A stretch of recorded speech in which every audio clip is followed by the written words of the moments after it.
Hello student. तो हमने अपने पिछली क्लास में बात की थी एग्रोन के बारे में। एग्रोन में अपने बताया था भी एग्रीकल्चर क्या होती है, किन किन वर्ड से मिलकर बनी होती है, क्या इसकी परिभाषा होती है, यानी क्या इसकी डिफाइन किया गया है कैसे इसे। तो जैसे एग्रीकल्चर में आपको दोबारा बताऊं, एग्रीकल्चर कृषि शब्द है जो लैटिन वर्ड है, यानी लैटिन भाषा से लिया गया है। यह दो शब्द एग्रा प्लस कल्चरा, एग्र प्लस कल्चरा से बना है। एग्र का अर्थ होता है खेती, यानी खेती करना। खेती का इसमें अर्थ आ जाता है पूरी तरीके से खेती, जिसमें सभी तरीके के पशुपालन है, फिशरीज कल्चर है, फ्लोरिकल्चर है, जो भी जितने हॉर्टिकल्चर सारे आ जाते हैं। उसके बाद कल्चर होता है भी जितनी भी अपन कल्टीवेशन जो प्रैक्टिस करते हैं, या जैसे अपन पशुपालन करना है तो उनके लिए हमें कौन कौन सी प्रोसेस करनी होगी, अगर हमें बाग लगाना है तो उसके लिए कौन कौन सी प्रोसेस करनी होगी। तो इससे बहुत सारी क्या है जो कृषि क्रियाएँ की जाती है, उनको अपन इन दोनों वर्ड से जोड़ते हैं एग्री प्लस कल्चरा, यानी खेती पर जितनी भी कृषि क्रियाएं की जाती है, कृषि के साथ में जितनी भी इंक्लूड जो सारी एक्टिविटीज होती है वो उसमें आता है।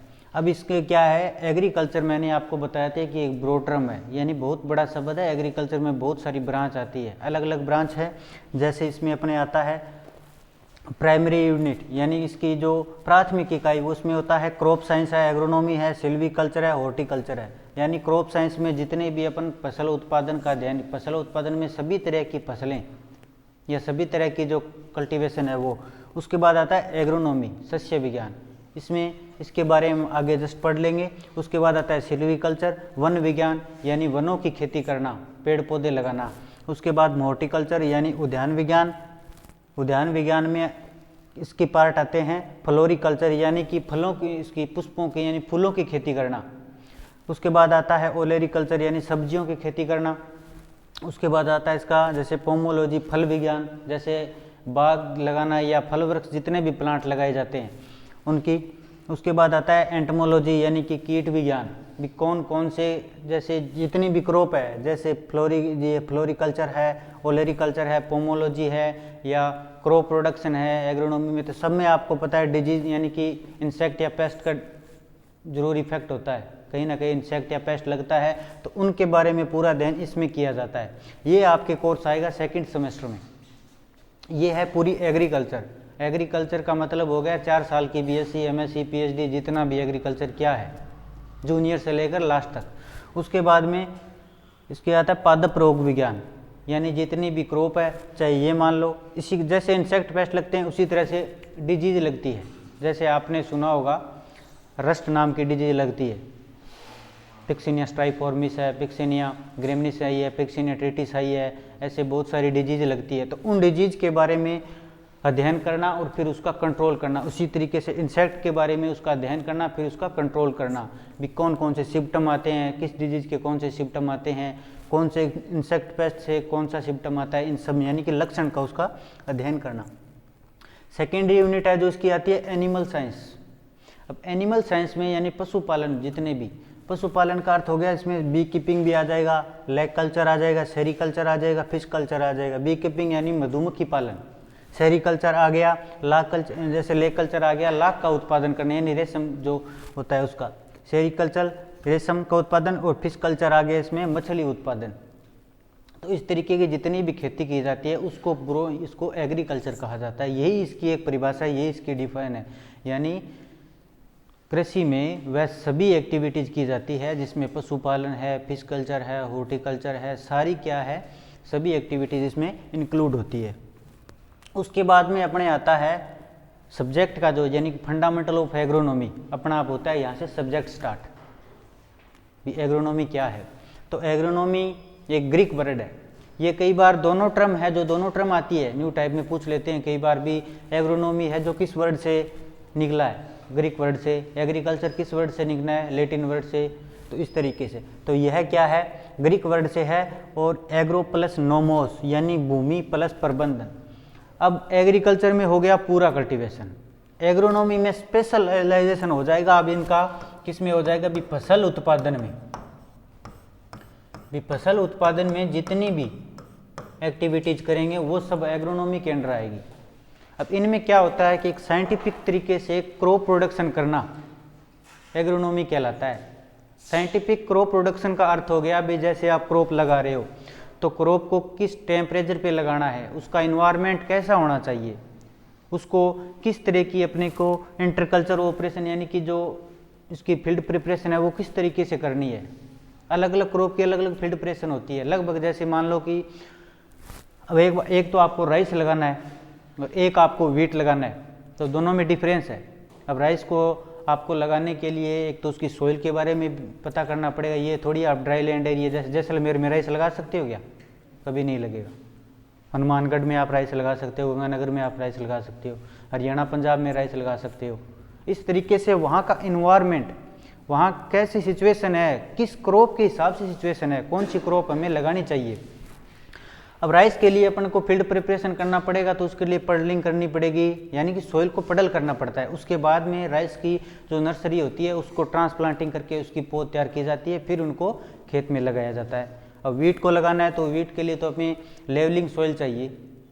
जहाँ इरीगेटेड इलाके हैं वहाँ आप देखा होगा अभी वीट किस तरीके से लगाते हैं, तो यानी उसको नॉर्मल सोइल होनी चाहिए। उसकी पडल वगैरह थोड़ी की जाती है कोई वीट में, राइस में पडल की जाती है, इनमें बगैर पडल की जाती है। इस तरीके से उनकी क्या है, किस क्रॉप को किस तरीके से लगाना है, उस क्रॉप का सही तरीके से मैनेज करना, और मैनेज इस तरीके से करना कि पर यूनिट एरिया से अपने को अधिक प्रोडक्शन प्राप्त हो, अधिक उत्पादन प्राप्त हो।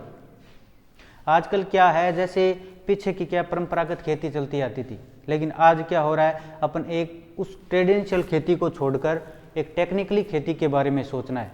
और इसी टेक्निकली खेती, आपने हरित क्रांति नाम सुना होगा, ग्रीन रिवोल्यूशन, वो क्यों आया था? पहले क्या होता था कि जैसे 10 आदमियों के लिए अपने को फूड प्रोडक्शन करना है तो उसमें 5 आदमी लगते थे, यानी 5 आदमी 10 आदमियों का खाना बना सकते थे। ये मान लो कि 5 आदमी 10 व्यक्तियों के लिए गेहूं का उत्पादन कर सकते थे। अगर 5 आदमी गेहूं उत्पादन करते हैं तो उससे क्या है, 10 आदमी ही उनकी पूर्ति होगी। लेकिन आज ग्रीन रिवोल्यूशन आने के बाद में, हरित क्रांति आने के बाद में ऐसी ऐसी वैरायटी डेवलप कर ली गई जिससे क्या है, जीन ट्रांस या जेनेटिक मॉडिफाइड अपन बोल सकते हैं कि उनसे बहुत सारा प्रोडक्शन होने लगा, बहुत सारा। आज 100 आदमी 10,000 आदमियों का वीट प्रोडक्शन कर सकता है, यानी कि इसके लिए गेहूं उत्पादन कर सकता है। ऐसे बहुत सारे, जैसे राइस हो गया, वीट हो गया, जो कोई भी क्रॉप मान लो भी, टेक्निकली तौर पे हम इतना बढ़ चुके हैं कि प्रोडक्शन को बहुत हाई लेवल तक ले गए हैं। तो ये सब क्या है, टेक्निक से ही उत्पन्न हुआ। ये थोड़ी है परंपरागत अपन वो जो खेती प्राचीन काल में खेती होती थी उसी से आज ये हो रहा है, ये सब नहीं हो रहा है। एग्रीकल्चर पहले की राज की एग्रीकल्चर बहुत अलग है, सब काम अलग है, सारी टोटल अब काम होते हैं तो सारे, ये थोड़ी इसमें लेबर नहीं लगती है, आधा काम मशीन ही हो गया है, पहले टोटल काम इंसान करता था। तो इस तरीके से एक साइंटिफिक क्रॉप प्रोडक्शन करना ही एग्रोनॉमी है। अब हम पढ़ते हैं कि जैसे एग्रोनॉमी की डेफिनेशन आ गई कि शस्य विज्ञान कृषि की वह शाखा जिसमें प्रति इकाई क्षेत्र से एक निश्चित समय में मृदा की उर्वरता के ह्रास हुए बिना फसल उत्पादन के सिद्धांतों एवं क्रियाओं के द्वारा अधिकतम उत्पादन करना। अब इनमें एक वर्ड और आ गया, देखो ये मैंने आपको बता दिया, जिसमें आगे मृदा की उर्वरता के ह्रास, यानी जो सोइल होती है अपनी, अपन क्या सीरियल क्रॉप लेते हैं ना, जैसे वीट बार्ले ये क्रॉप लेंगे तो ये क्या करेंगे कि सोइल से जो नाइट्रोजन होती है उनका अवशोषण कर लेते हैं, उससे अपनी क्या है, न्यूट्रिएंट की जो पूर्ति है जो करते हैं। अब उसके बाद में अपन जैसे खरीफ आती है, ये पीछे जैसे सीजन गया खरीफ सीजन है, तो इस सीजन में अपने लेग्यूम क्रॉप लेते हैं। लेग्यूम क्रॉप का एक नियम होता है कि लेग्यूम क्रॉप का नाइट्रोजन स्थिरीकरण यानी कि नाइट्रोजन फिक्सेशन करती है वायुमंडल से। क्यों करती है? क्योंकि जो लेग्यूम क्रॉप होती है उनके रूट में राइजोबियम पाया जाता है, और राइजोबियम करता है कि वायुमंडल ये जो एटमॉस्फेरिक नाइट्रोजन होती है उसका फिक्सेशन करता है, जिससे क्या है, अपने लेग्यूम क्रॉप को ऊपर से नाइट्रोजन देने की बहुत कम आवश्यकता होती है। इसीलिए तो सीरियल्स क्रॉप की बजाय लेग्यूम का, यानी जो पल्सेज जितनी भी क्रॉप है या लेग्यूम क्रॉप है, उनको आपको आधे नाइट्रोजन की रिक्वायरमेंट होगी। जैसे अपन गेहूं में, वीट में अपन नाइट्रोजन डाल रहे हैं 100 से 120 किलोग्राम पर हेक्टेयर के हिसाब से, तो यहीं अपन जैसे कोई क्रॉप ले लो, जैसे मोठ ले लो, मूंग भी ले लो, उड़द ले लो, पीजेपी ले लो, उनमें आपको 40 से 50 किलोग्राम में नाइट्रोजन डालनी पड़ेगी। तो क्योंकि ये नाइट्रोजन फिक्स, यानी कि ये अपनी नाइट्रोजन खुद बनाता है, फिर अपने को जरूरत होती है इसको नाइट्रोजन देते हैं। ये इसको वीट को पूरी की पूरी नाइट्रोजन देनी पड़ती है, क्योंकि ये सीरियल्स क्रॉप है, इसमें यह कोई फिक्सेशन नहीं करता है, और जितनी सोइल में होती है उसको भी निकाल लेता है। तो इसने इस क्रॉप को उगाने के बाद में इन्होंने सोइल में कोई नाइट्रोजन नहीं है। इसके बाद में अपन ये थोड़ी एक ऐसी कोई क्रॉप वीट के और बाद लगा देंगे जो नाइट्रोजन फिक्सेशन नहीं करेगी, तो फिर बताओ वो प्रोडक्शन में लॉस होगा, क्योंकि नाइट्रोजन अपने सॉइल की जो फर्टिलिटी है वो बिल्कुल भी वीक हो जाती है। तो इसी तरीके से अपने क्या है कि एक क्रॉप रोटेशन अपनाया जाता है भी, एक टाइम ऐसी क्रॉप लगाना जो क्या है मृदा से न्यूट्रिएंट लेती है, उसके बाद में ऐसी क्रॉप लगा देना जो क्या है सॉइल में न्यूट्रिएंट को बराबर बैलेंस कर देती है। ये चक्कर इस तरीके से चलता रहता है, या इसको हेर फेर इस तरीके से मैनेज करके ही बोना एग्रोनॉमी। अब आता है इसमें स्कोप ऑफ एग्रोनॉमी, यानी कि एग्रोनॉमी के ऐसे कौन कौन से क्षेत्र, यानी कि अपनी एग्रोनॉमी से क्या क्या पूर्तियाँ होती है, उनकी कितनी अपनी एग्रोनॉमी है, जो इसका यूज कहाँ कहाँ होता है। तो इसमें आप फर्स्ट नंबर लिखे हो, जैसे अवेलेबिलिटी ऑफ फूड, यानी कि खाद्यान्न की उपलब्धता। भी खाद्यान्न मिलता है, फसल उगाएंगे तो खाद्यान्न ही मिलेगा, प्रोडक्शन करेंगे, तो इसमें लिखो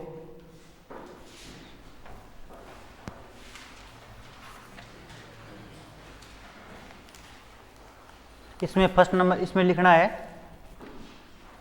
देश की बढ़ती हुई जनसंख्या, देश की बढ़ती हुई जनसंख्या को खाद्यान्न की, देश की बढ़ती हुई जनसंख्या को खाद्यान्न की आपूर्ति सघन पद्धतियों, आपूर्ति सघन पद्धतियों, खाद्यान्न की पूर्ति सघन पद्धतियाँ,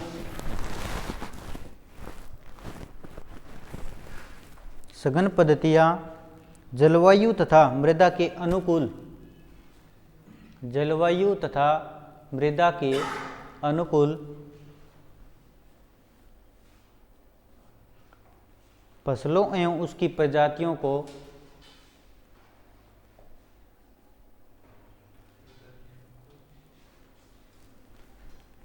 अनुकूल फसलों एवं उसकी प्रजातियों को उगाकर ही पूरी की जा सकती है, उगाकर पूरी की जा सकती है।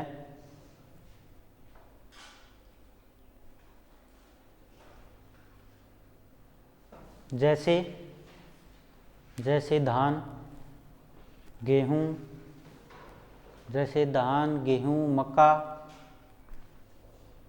ज्वार,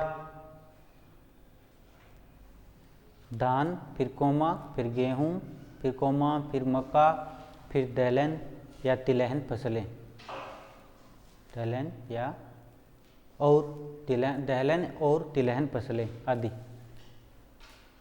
को उगाना, आदि को उगाना। अब सेकंड नंबर लिखो,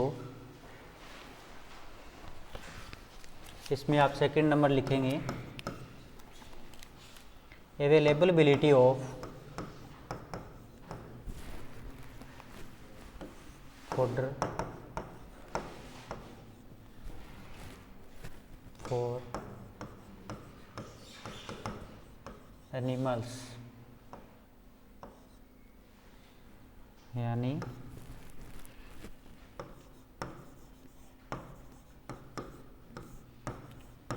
पशुओं के लिए चारे की उपलब्धता,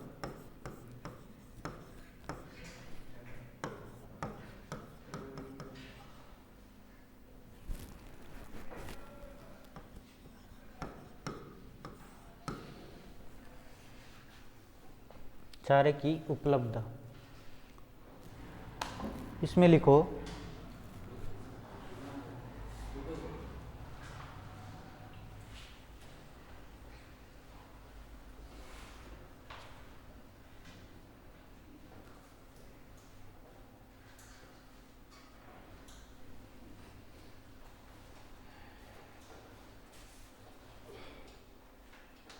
आधुनिक कृषि प्रणाली, आधुनिक कृषि प्रणाली के अपनाने से कृषि पशुओं पर ही आधारित है, अपनाने से कृषि पशुओं पर ही आधारित है।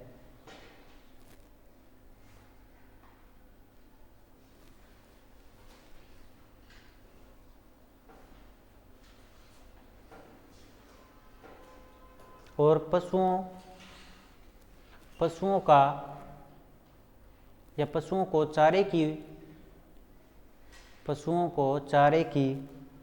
व्यवस्था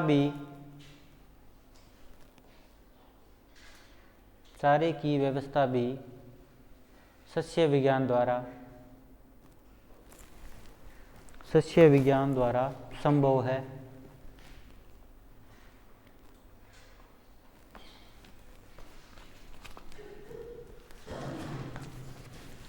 इसमें थर्ड नंबर लिखो,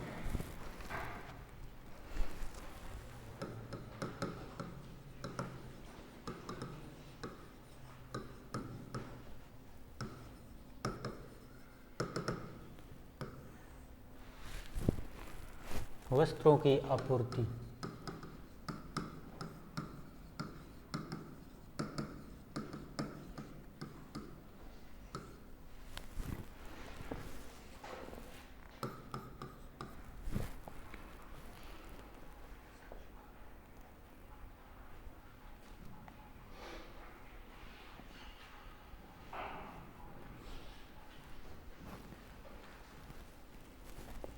अगला लिखो,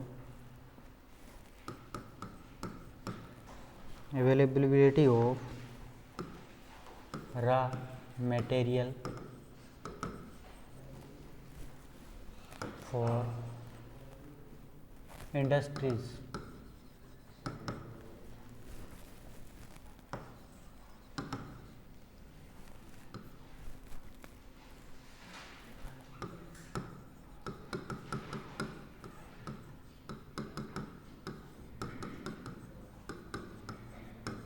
उद्योगों के लिए कच्चे माल की उपलब्धता।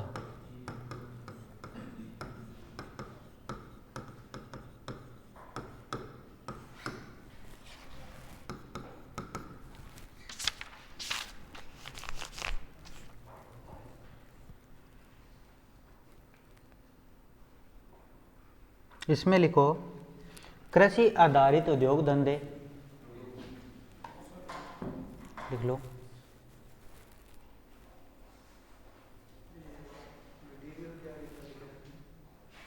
मटेरियल्स फॉर इंडस्ट्रीज, ये रॉ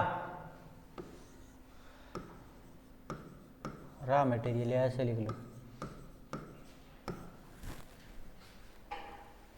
कच्चा माल जो होता है रॉ मटेरियल। इसमें लिखो, कृषि आधारित उद्योगों जैसे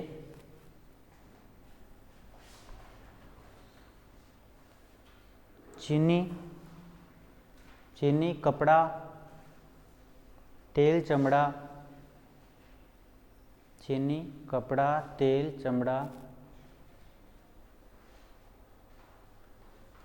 आदि के लिए कच्चे माल की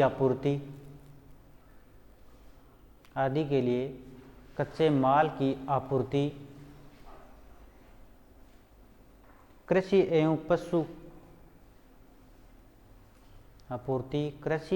पशु उत्पादों द्वारा सुनिश्चित होती है। आपूर्ति कृषि एवं पशु उत्पाद या उत्पादों द्वारा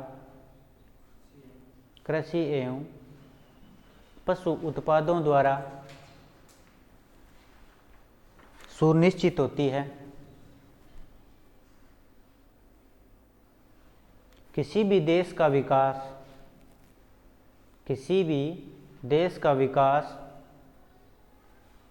कृषि आधारित उद्योग धंधों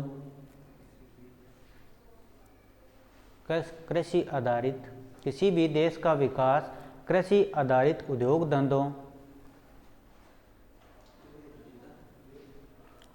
धंधों द्वारा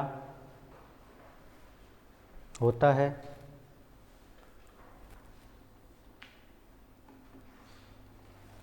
उसके बाद में लिखो, increase in soil fertility. Increase in soil fertility, मृदा उर्वरता में वृद्धि।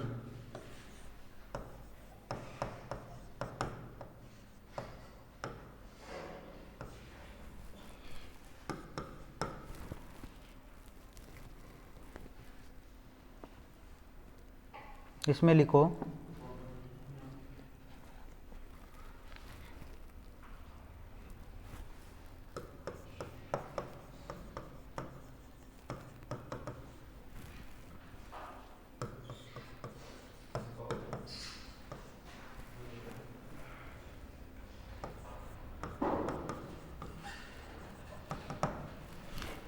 इसमें लिखो इंक्रीज सॉइल फर्टिलिटी में विभिन्न फसल उत्पादन विधियों, विभिन्न फसल उत्पादन विधियों जैसे,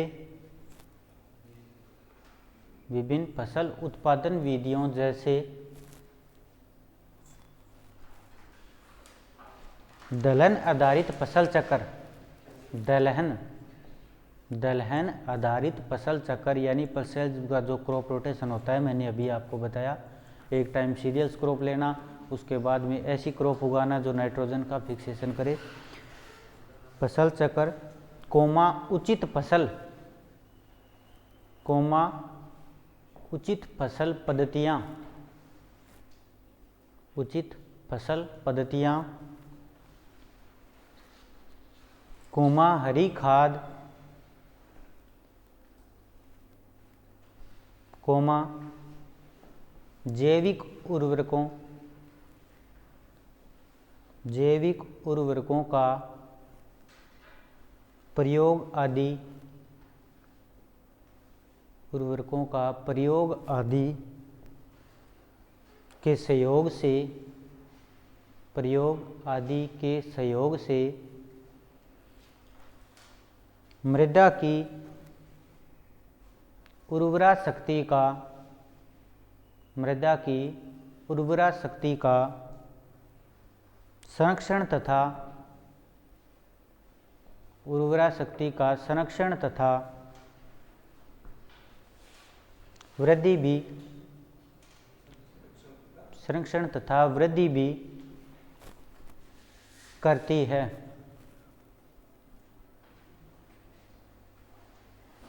इसके अतिरिक्त, इसके अतिरिक्त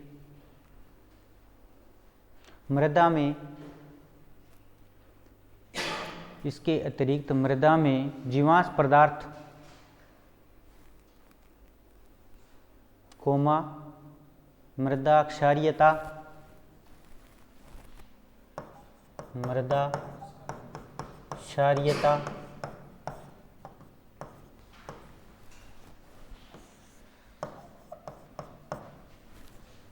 इसलिए मृदा क्षारीयता, कोमा मृदा संरचना, सोइल स्ट्रक्चर, मृदा संरचना,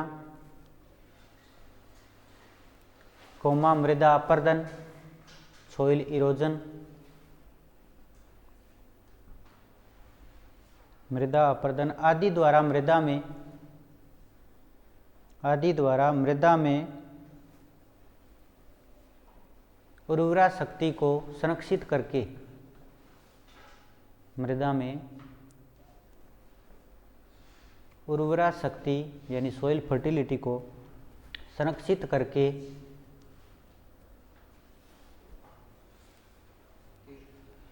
सफल फसलों उत्पादन, सफल फसलों उत्पादन, ऐसे लिखना है, फसलों उत्पादन, सफल फसलों उत्पादन प्राप्त किया जाता है, प्राप्त किया जाता है।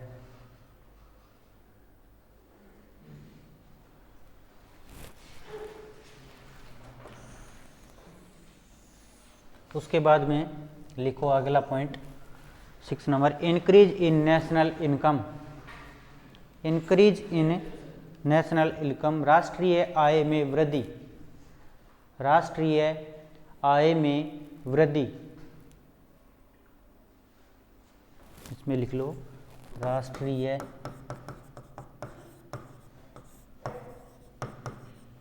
आय में वृद्धि।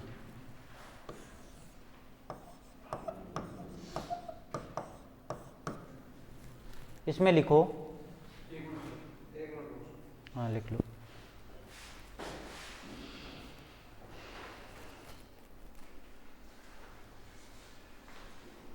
इसमें लिखो फसल उत्पादन द्वारा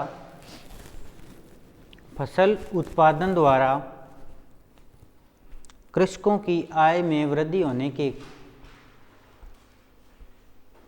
फसल उत्पादन द्वारा कृषकों की आय में वृद्धि होने के साथ कृषि उत्पादन से संबंधित, कृषकों की आय में वृद्धि होने के साथ कृषि उत्पादन से संबंधित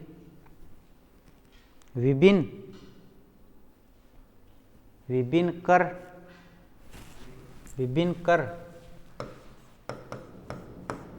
टैक्स जिसे अपन बोलते हैं, विभिन्न कर, ब्रैकेट में लिख लो टैक्स, कर या टैक्स,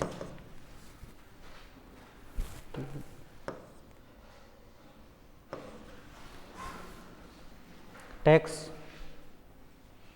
जैसे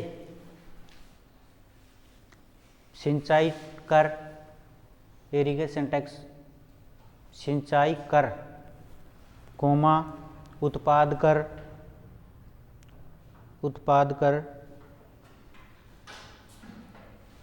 आदि से प्रदेश तथा केंद्रीय सरकार, सेंट्रल गवर्नमेंट, केंद्रीय सरकार को आय प्राप्त होती है।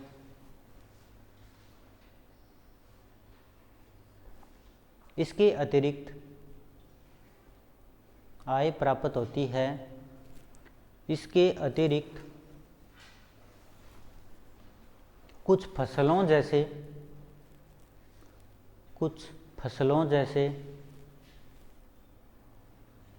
तंबाकू,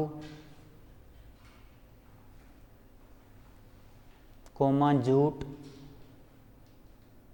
तंबाकू, कोमा जूट, कोमा चाय, कोमा चीनी, रबर आदि के निर्यात से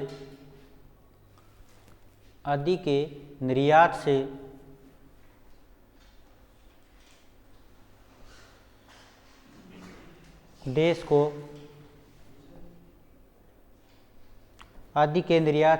को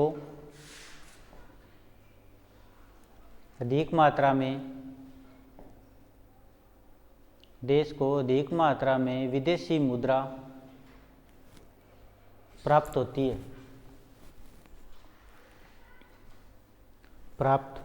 है।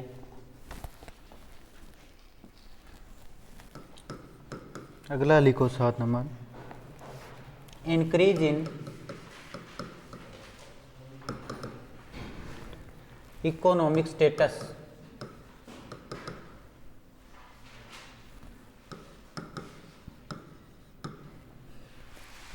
जीवन स्तर में वृद्धि, जीवन स्तर में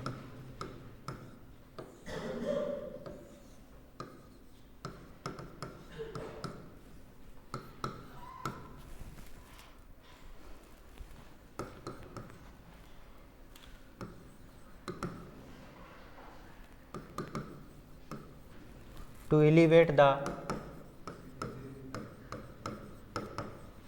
problems of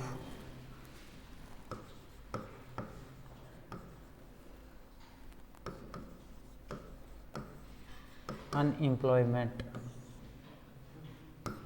यानी बेरोजगारी की समस्या।